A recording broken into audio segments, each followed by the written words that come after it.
The resting potential is that voltage across the membrane when no action potential is firing.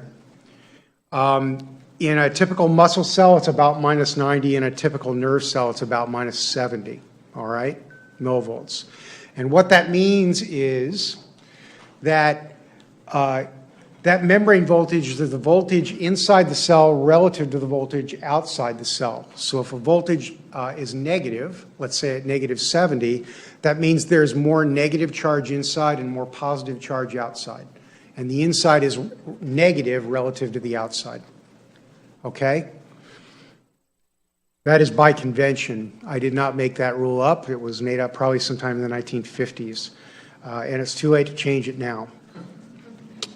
Though some of you may think that it should be by the time we're done. Okay, so that resting potential is established by ion gradients generated by pumps like the sodium-potassium pump across the membrane, all right? And what you get are ion gradients across the membrane. You know that we have high sodium on the outside, low on the inside. That's an ion gradient. And that, combined with the permeability of those ions to the membranes, which means the number of open channels for our purposes for the most part, will determine what the resting potential is. And when that permeability changes, you generate an action potential because you change the voltage. And I know that is a bunch of gobbledygook that I just spit out. That means nothing to you, so I'm going to try to make it mean something to you now. This is what's called a cell concentration model. We have two sides of a membrane here. This is the I side, let's say inside, and this is the E side, let's say outside or extracellular, all right? And right now that membrane is not permeant to any ions, okay? There are no channels open. So now, let's open some channels, but only potassium channels. So now this membrane is only permeant to potassium, not chloride. Okay. Well, there is a gradient for potassium across that membrane. It's high on the I side, low on the E side. So we all know that through the process of diffusion, potassium is going to go from high concentration to low concentration, and it's going to move from I to E.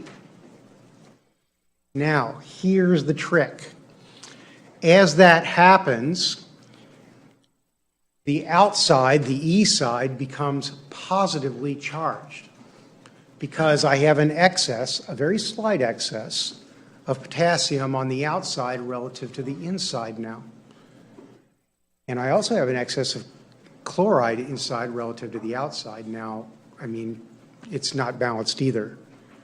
So what we have is a voltage setup such that we're positive on the outside, negative on the inside. We would say that that's a negative voltage across that membrane. Now, as the positive charge is generated here, and as this potassium moves more and more across and more positive charge accumulates, and that voltage gets bigger and bigger, more negative and more negative, this positive charge is going to repel the potassium, which is also positively charged. So despite the fact that there's a concentration gradient there, that potassium is not going to want to move from I to E. So the more potassium moves from I to E, the more positive charge you have on the E side, and the more the potassium is repelled, and the less it wants to move. And eventually you get to the point where there's so much positive charge on the outside that potassium won't move anymore, despite the fact that that concentration gradient is still there. We've moved, let's say, 0.0001% of them or something, all right? Concentration gradient's still there, but now I've got enough positive charge on this side of the membrane for the potassium to not diffuse down its gradient anymore because positive charges repel. Okay. So what that means is I've generated a voltage across this membrane by simply having a potassium concentration gradient across it, and by opening up some potassium channels and increasing the permeability to potassium. Okay? And that's how voltages are generated. See the potassium, less and less of it wants to move, and eventually it stops.